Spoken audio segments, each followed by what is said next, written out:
molt efectiu. Moltes gràcies. Doncs ara continuem a la conferència d'un gran ornitòleg. Ell és professor de la Universitat d'Uppsala i avui ens parlarà d'AviList, una llista d'ocells molt útil perquè fa una unificació perquè tothom es posi d'acord en com nomenar els ocells, d'acord? Doncs, when you want, let's begin? Yeah. Okay, yes. Sure. I'm ready. I'm not using that. Okay. Thank you. Thank you so much. And thank you very much to the organizers for inviting me. It's a great pleasure. It's actually my third visit to the Delta Festival. So the third talk I'm giving here. First one, I don't even remember what I was talking about. Second time was on passerine birds. So now it's on AviList, which is this list of the birds of the world that's just been released. And let me see. I don't know. Does not move.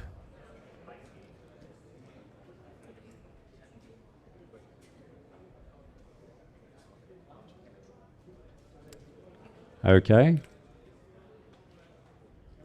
Was that you or me changing slide? It was you. So if it doesn't work, I'll just tell you when to change slide. Okay, fine. So I will be talking about the development of AviList, how it came to be. Then I will give you a few examples of cases that we've been discussing. And finally, what is the future of AviList? How will it work in the future? And it works. The slide changing works. So there have been, until recently and still, 4 major checklists of the birds of the world. So it's the BirdLife checklist, it's the IUC checklist, it's the Clements eBird checklist, and there's also the Howard and Moore checklist. And the later one, Howard and Moore, was published in 2013 to 14, so it's not been updated since then, unlike all the others which have been updated quite regularly. Then there is also some regional committees which have been really important. So NAC stands for the North American Checklist Committee and SAC for South American Checklist Committee. So these are regional committees that have been really important and which have been influential for the taxonomy in their respective regional area. So as you can see here, the different lists have different number of species. And that indicates that there is taxonomic incongruence. So there's differences in taxonomic treatment between these different lists. And that's not good. It's bad for birders, of course, but it's also bad for science. It's bad for conservation purposes. It's got lots of negative effects. So therefore, we decided in 2018 to create one single unified list of the birds of the world. And the work on this started in 2020, so it took some time after the committee was first formed. It consisted of a taxonomic committee with 8 or 9 members, depending on, so I was part of the committee from the start until sometime in 2023 when I had to drop out. So then there was only 8 left. And the 3 main checklists, so the IUC, eBird Club, and BirdLife checklists had representatives on this committee. So it was a very collective work. In addition to that, there was also a bibliographical and nomenclatural committee. There was a technical committee, executive committee, and then at the very end, at the final stage, there was also a taxonomic sequence expert who was involved to check the list, the sequence of the names of the species. And there were also a number of expert reviewers who would go through everything and see that we had not made any serious mistakes. So the phase 1 of this effort was to identify the incongruences, so the differences between the three main checklists, IUC, eBird Clements, and BirdLife checklist. And as you can see there, somewhere between 1,200 and 2,000 differences were found with respect to genus or species. That's a huge number of differences, isn't it? So you may ask, why on earth is that? Why were there so many differences between these checklists? So the answer, the simple answer is evolution caused the problem. So evolution is a gradual process. And if you look at this tree here, so this graph represents a single species here, which through time separates into two different lineages, as we call them. So two different populations that are separated from each other. And with time, they will diverge. And here, at this point in time, everybody will agree that these are two different species created from this single species here. But, we'll see, now it does not. Okay, so if you look at this area here in time, suppose this point in time, there may be striking plumage differences. If you go maybe a little bit further in time, you might find distinct vocal differences. Here, there may be signs of reproductive isolation. Maybe they don't mate with each other any longer. Maybe hybrids are not so good at reproducing themselves. Maybe they're sterile, for example. Maybe they don't survive very well. And finally, maybe they become monophyletic. So in this case, there is an area where you wonder, wait a minute, is this one species or is it two species? And it's important to remember that this is a continuous process, and a continuum can only be subjectively subdivided. So therefore, species delimitation, so how you define different species, is inherently subjective. And I would argue that most of the species that taxonomists are arguing about, are they different species, are they subspecies, and it's going back and forth all the time. Most of these species are within this gray zone here, where it's sort of arbitrary, subjective. And a large proportion of these cases are also populations, taxa species that are very, very poorly known. Some of them may be represented by only a few specimens in museum collections. Some of them, their vocalizations may be totally unknown. Their distributions may be very poorly known, etc. So importantly, species should be viewed as testable hypotheses. And therefore, we have to accept that taxonomy is unstable. Things will be moving back and forth. And this effort, AviList, is by no means the final thing. It's going to change. So what the AviList committees did was to try and resolve the incongruencies between the main checklist, try to identify the differences between them, and try to decide, should we treat this as a species or as a subspecies?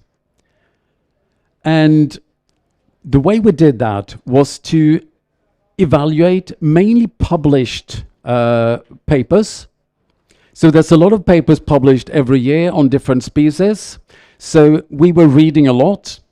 And in some cases, there were also information collected in museum collections. But mainly it was published data that we were evaluating. And then we would vote. So everybody was sitting in their place at home and voting, reading and voting. And if the vote was unanimous, it was based on a majority vote. If the majority opted for a certain taxonomic decision, we would accept that and leave that case and move on to the next one. If, on the other hand, it was unclear, we would continue to discuss this, we would move back and forth, we would exchange IDs, and finally come to a conclusion. In some cases, there was a tie between, so very equal, when there was only 8 people in the committee, or if some reason somebody did not vote, there was a tie. So even then, when it came to Eurasian birds, the IUC checklist had priority. When it came to North American birds, the NAC committee's decisions had priority, etc. So this will become very transparent. At the moment, you can't look at our votes, our discussions, but it will be made available online, so anybody can read and see what did Per Alström think about this, for example. And we think that's very important, that it's open and transparent. And it will be posted on this avilist.org. So finally, after a few years of work, the AviList was published, and it's now freely available at avilist.org. So you can all go there and have a look at it. And the list currently includes 11,131 species, and of these, 151 are extinct since around 1500. So this effort is supported by all main ornithological bodies. So the hope is that it will be very widely adopted by the ornithological society. And the other lists will be discontinued. So the IUC list is, I think it might already be aligned, or it's very closely aligned with the AviList. Oh, lost it. Okay. So the Clemens seabird list is also very, very closely aligned. I know there are a few discrepancies, but mainly aligned. BirdLife will take a bit longer because the current BirdLife list is connected to the IUCN Red list. So therefore it will take some time for them to change that. But if you're interested, we published a paper very recently in Biodiversity and Conservation, where we described the process, how this came to be. And unfortunately, it's not open access, but if you're interested and can't get it, just drop me an email. My email address will be at the end of this talk, and I will send it to you. So before I give some examples, I will just introduce a few terms which you may or may not be familiar with. So a taxon, plural, taxa, is any named taxonomic group. So it could be species, it could be subspecies, it could be family, it could be any taxonomic group called a taxon or a taxa. Then the term sister, it could be sister species, sister group, sister clade, sister family, etc., is also very often used. And that represents the nearest relatives in a phylogenetic tree. And then a clade is the same as a monophyletic group. And that is the most recent common ancestor, plus all and only all of the descendants. I will show some examples here of monophyletic groups. Here's one. There's another one. Here's a third. There's another one there. So you've got different monophyletic groups. And monophyletic groups, they form the basis of modern classifications of birds. So it's important to try and identify monophyletic groups in this context. So if we look here, for example, this tree here is a tree of the tits, the family Paridae, and you've got some examples here. If you look at the blue bar to the right, you can see that previously all of these were placed in the genus Parus. And now there is a lot of names. So Parus has been separated into many different genera.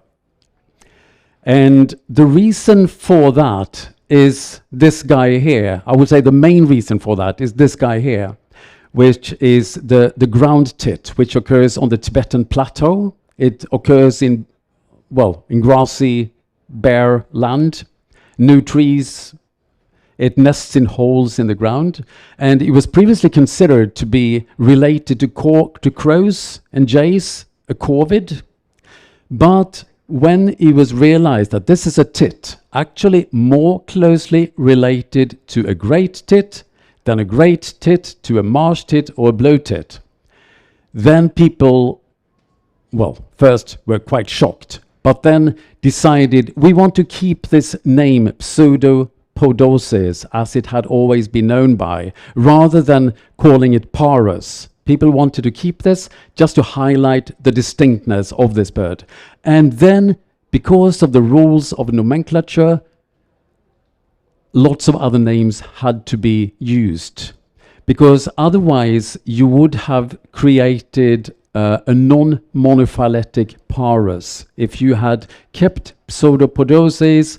And as you can see, it's most closely related to Parus here. So they've got the most recent common ancestor here.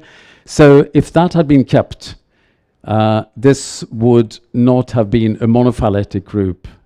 Same down there. So that's the reason for why there are so many names now, which is confusing to many people. I think I've learned them by now, but it took a while. So as I think you can see here is that the circumscription of genera, families, etc. is very subjective.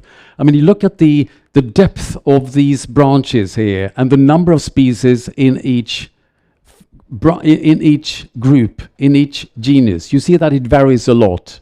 So there's no consistency here. It is subjective.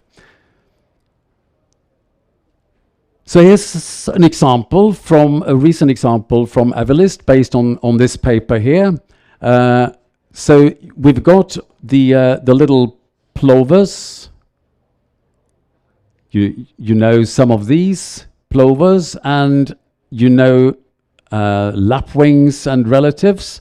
So if you look at the tree here, you can see that the classical plovers are placed in one group here, another one here, which is very closely related, and then one group here, which is more closely related to the lapwings than to these guys down there. So because of this, because the traditional genus Charadrius was not monophyletic, more names had to be used. So in this case, Anarhynchus was used for this clade up here, which includes, for example, Kentish plover. That's not a Kentish plover, even though it looks very similar, but it includes, for example, Kentish plover. And then down here, you can see you've got the classic Charadrius, including the common ringed plover in this group here, keeping the name Charadrius. And then here, quite surprisingly, for example, little ringed plover is in the genus Thinonis. And you may wonder here, if you look at this blue rectangle here, you can see that these are very closely related, these two. There's a very short branch here. All these branches are related to time. They reflect time, divergence time. So you see these are really close, these ones. So, I mean, you could potentially argue that these could all be called Charadrius. Have a look at this line here, just to compare with a next slide. You can see this black line here. It indicates 10 million years. So you can see that these three clades here are all older than 10 million years. So here's the gulls, and they've also been split into many genera, which is also very confusing for people who are getting old like me and having trouble remembering names. But I think I'm gradually trying to remember all of them. But as you can see here, most of these were placed in Larks before. And now Larks is restricted to the top group there, the top clade. This seems to have died, this pointer here. But anyway, the top clade there is Larks. And then you've got Ichthyotis, Leucophaeus, Crocoscephalus, etc. And down there you see lots of little genera, sometimes including just a single species, like the Ross's gull, the Rhodostetia, the little gull, the Hydrocolles, etc. And look at the... You may wonder, why so many species here? Why not all call them Larks? And if you compare the age here, you can see that the entire gull radiation is younger than those three wader radiations we looked at recently, the three clades of Charadrius. The entire group of gulls is younger than those three groups of Charadrius warblers, which is quite surprising. So, I mean, you could potentially call them all Larks. There would be nothing wrong with that. That would be perfectly all right. But I think because some of these are so distinctive, some taxonomists want to keep the names, like Rhodostetia for the Ross's gull, Rissa for the kittiwakes, etc. They're very distinctive birds, and therefore some taxonomists, analogous to what I mentioned about the ground tit before, they want to keep those names. Okay, so here the Eurasian goshawk was previously placed in the same genus as the sparrowhawk, Accipiter. It's now moved to the genus Aster, and that is based mainly on this paper here. So if you look, okay, pointer is back again. If you look, you've got the goshawk here in this clade, in this group here, and you've got the sparrowhawk down here, indicated by this red arrow. And if you just follow, if you look here, you can see that this shows that the goshawk is more closely related to these harriers than to a sparrowhawk. So that's the reason for this split. The white-bellied sea eagle was previously placed in the genus Haliaetus, same as the white-tailed eagle. It's now been moved to the genus Ichthyophaga, and that is based on this tree here.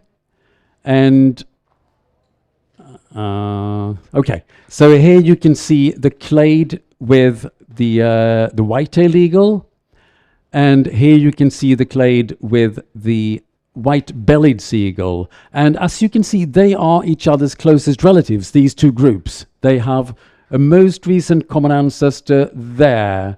No, sorry, there. So they are each other's the closest relatives. But the divergence is deep.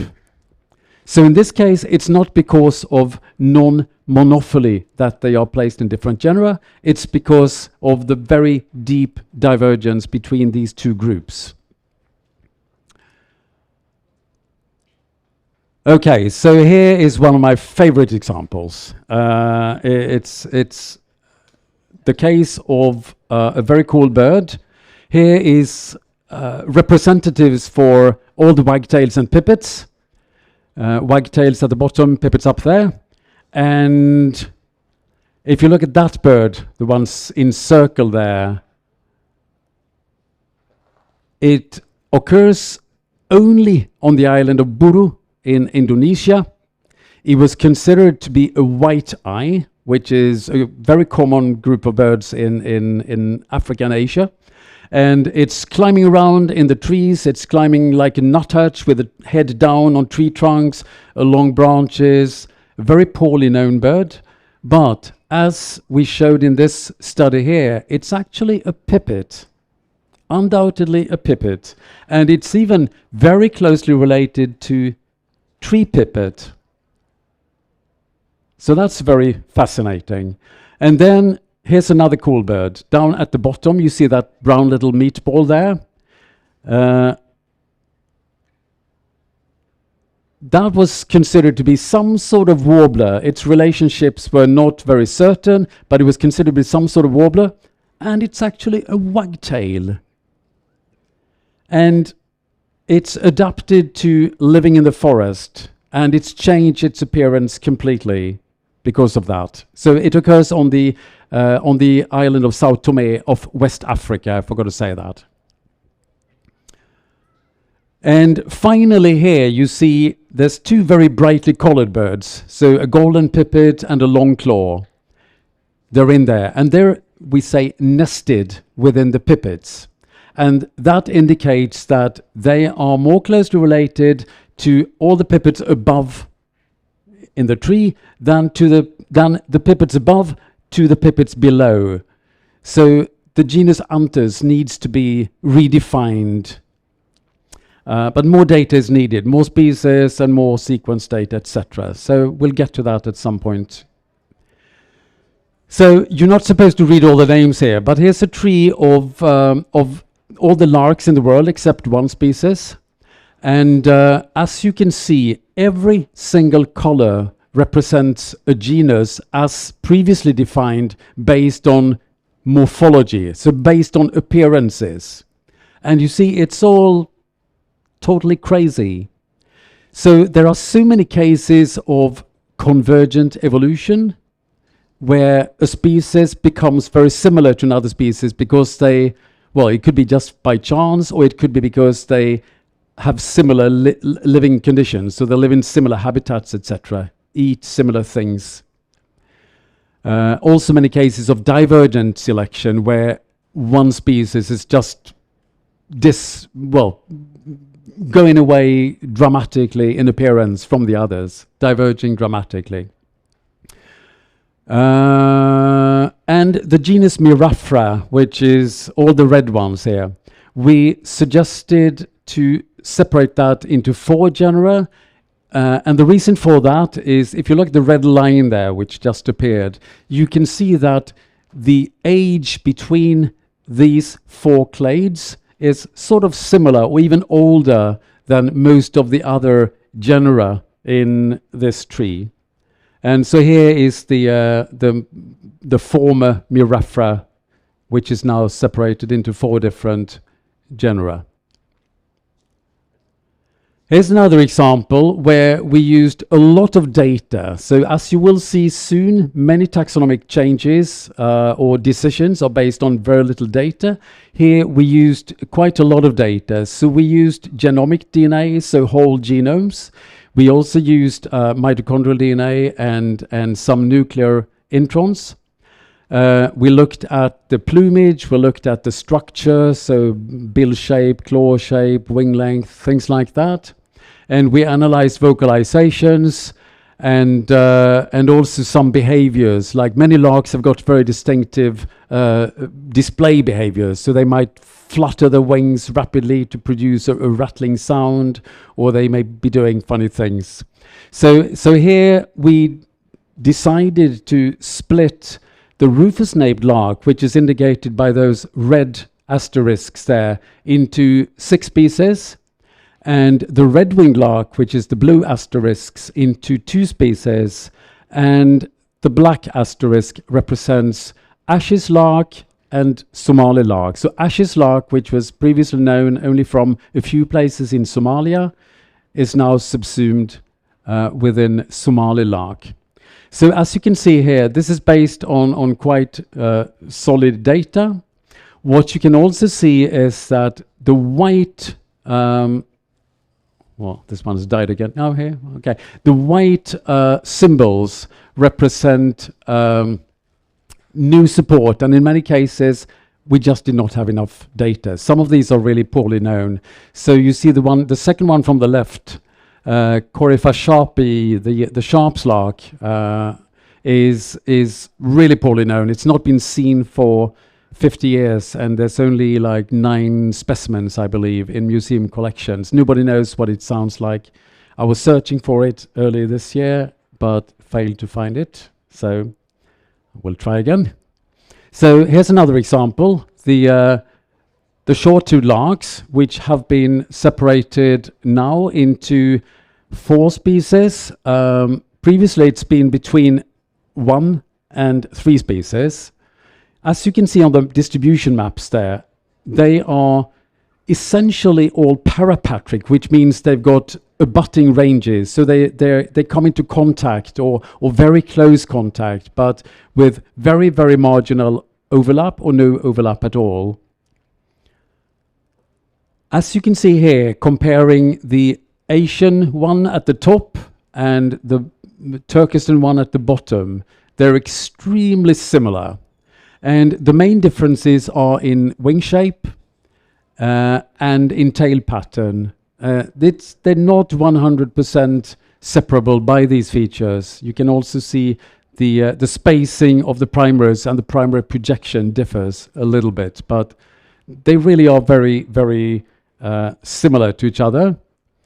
We analyzed the vocalizations and came up with this grouping here. So the Turkestan is pretty different. Mediterranean, which you've got here, is also pretty different. Then we got a cluster with Asian, two different populations of Asian, and also the sandlark, which is pretty different in morphology. It's much smaller than the others. We'll see if we can hear anything.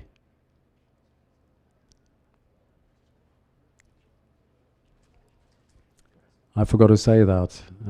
It's not really important, but if we'll see.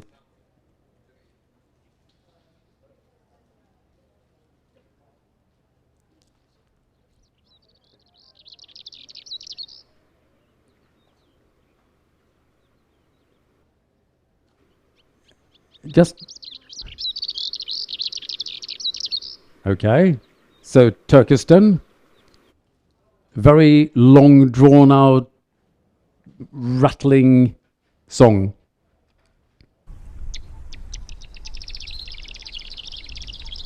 And your Mediterranean, it's slightly shorter, it's slightly drier, it's less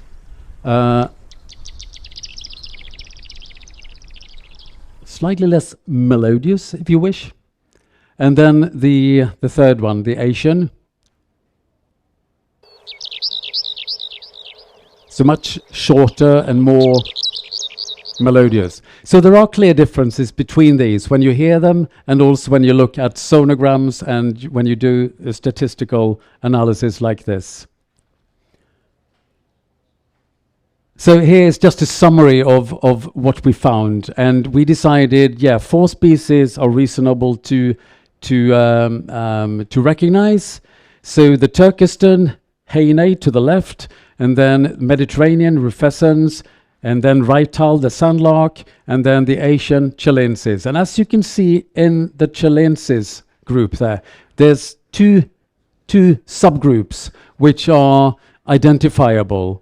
But we decided they are so closely related that we don't want to do anything else to those. Can move to the next slide. Yeah, okay. So here's another example, magpies. They were previously treated as 2 species, yellow-billed magpie in parts of North America, Western North America, down there at the bottom. And then everything else was treated as 1 species. Then the black-billed North American was recognized as a species, and the rest was a single species. And we did a genetic analysis only based on mitochondrial DNA, so it's not a very comprehensive analysis, but we found 6 main groups here, 6 clades, which were separated by between 1.4 and 3.1 million years. So quite a long time of separation between these groups. And we suggested that they are better treated as different species. Look here at interesting case here. Look at the North American ones, which had always been considered to be different, yellow-billed and black-billed. They are virtually indistinguishable based on mitochondrial DNA. And I presume that is because of some hybridization in the past, but we're still waiting for somebody to do a more comprehensive study of that. So in this case, the proposed split was based mainly on mitochondrial DNA and also on plumage differences. In one case, it was also supported by a contact zone in the northeasternmost part of Mongolia, Russia, China. In that area there were 2 taxa that came into contact, and there was very limited interbreeding between them. So introgression stands for exchange of genes and back crossing. So there's genetic material that is actually transferred from one species to another. So there was very little of that. And they also studied the hybrids and found that they were not as good, so to speak, as the adults. There were also vocal differences. So in this case, at least those are pretty well studied, documented. But then when it comes to the one in Saudi Arabia, the one in North Africa, etc., it's sort of less well supported. These two pipits, long-billed pipit, has got a rather wide distribution from India and Myanmar all the way down to Southern Africa, and Southern Africa originally. And then the South African populations were recognized as a different species, Nicholson's pipit.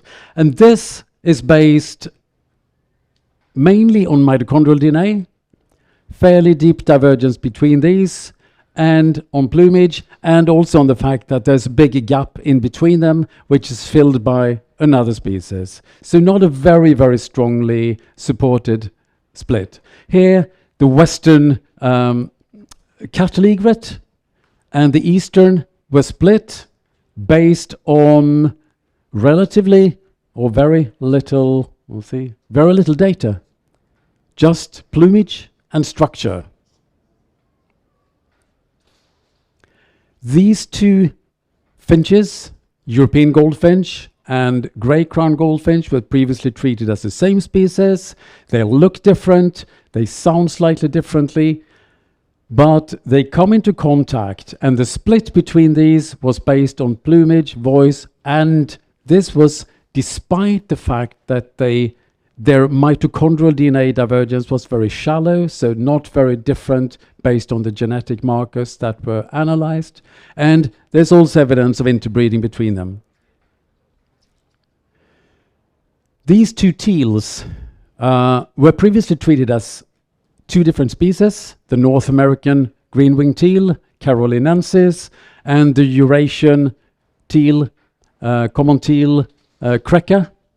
Now they're treated as the same species, and the reason for the lump is because DNA, genomic DNA, so the entire genome has been analyzed and shown that there's a lot of interbreeding between them, despite that there is much mitochondrial DNA divergence. So the American teal is actually based on mitochondrial DNA, more closely related to a South American yellow-billed duck than to the green-winged teal, based on mitochondrial DNA. And that was probably the main reason for the original split. But now nuclear DNA, genomic DNA, suggests something else.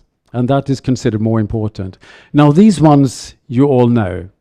And they were previously treated, well, long time ago, they were treated as the same species as the Manx shearwater, which is the Atlantic one.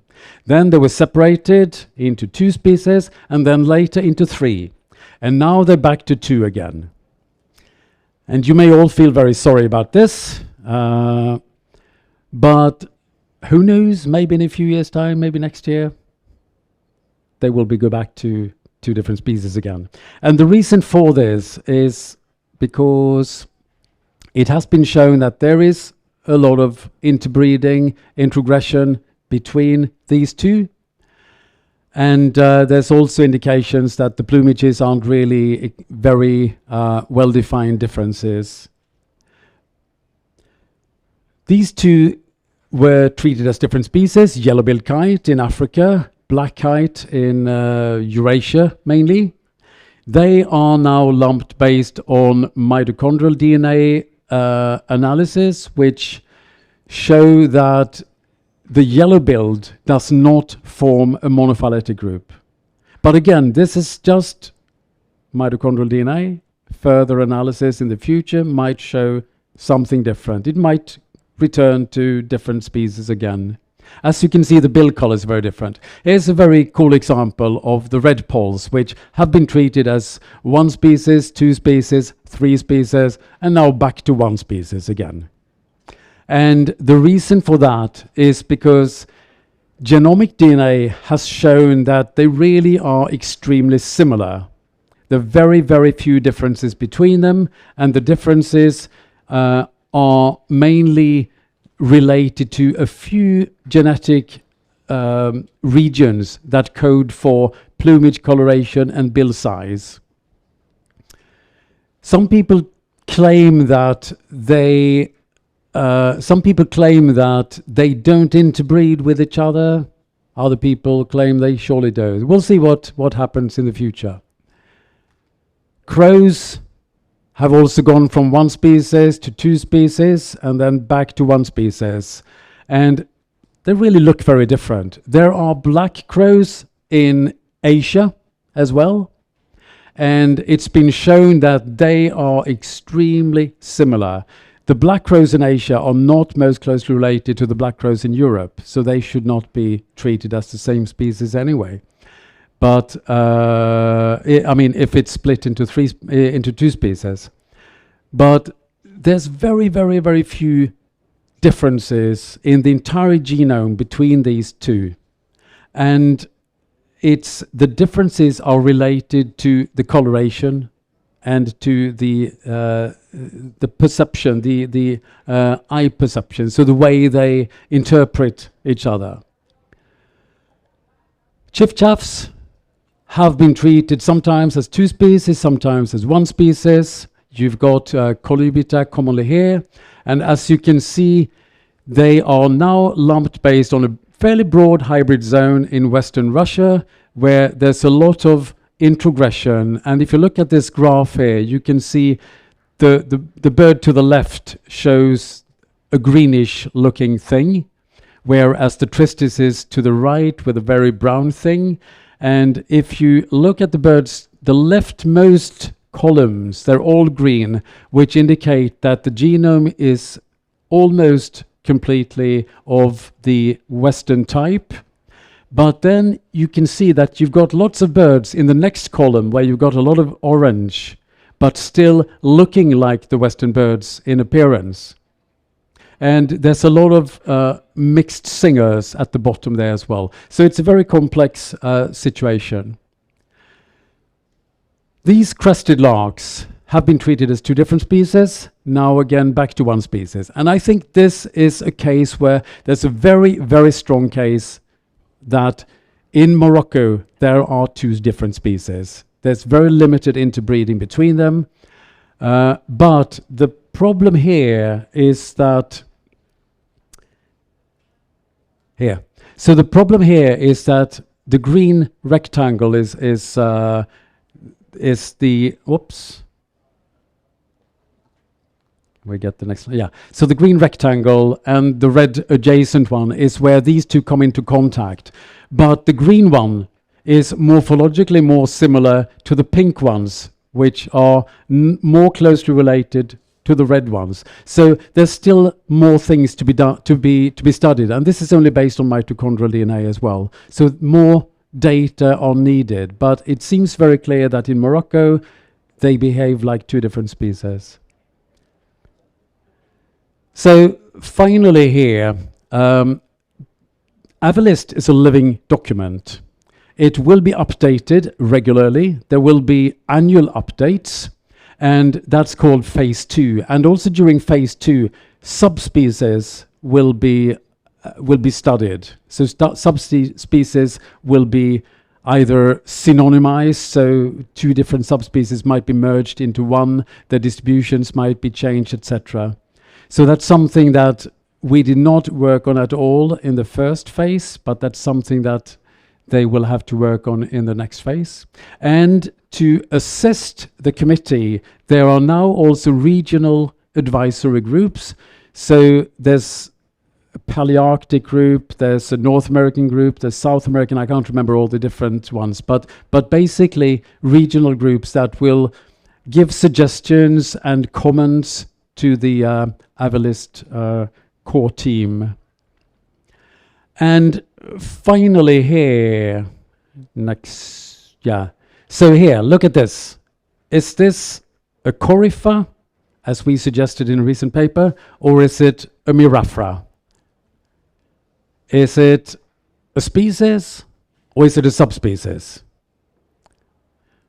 Well, we have to accept that taxonomy is in a constant flux, that things are changing all the time, that what we think today might change next year, and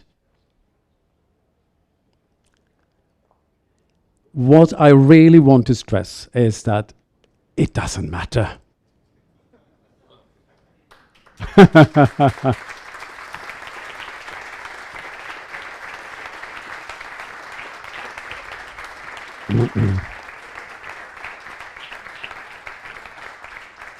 Oops. So really, you can all contribute to taxonomic progress by going out in nature, documenting what you see, taking photos, videos, sound recordings, observing behaviors, and spreading, sharing this information. And that is that's a super important asset. You can't just rely on us researchers because there's far too few of us.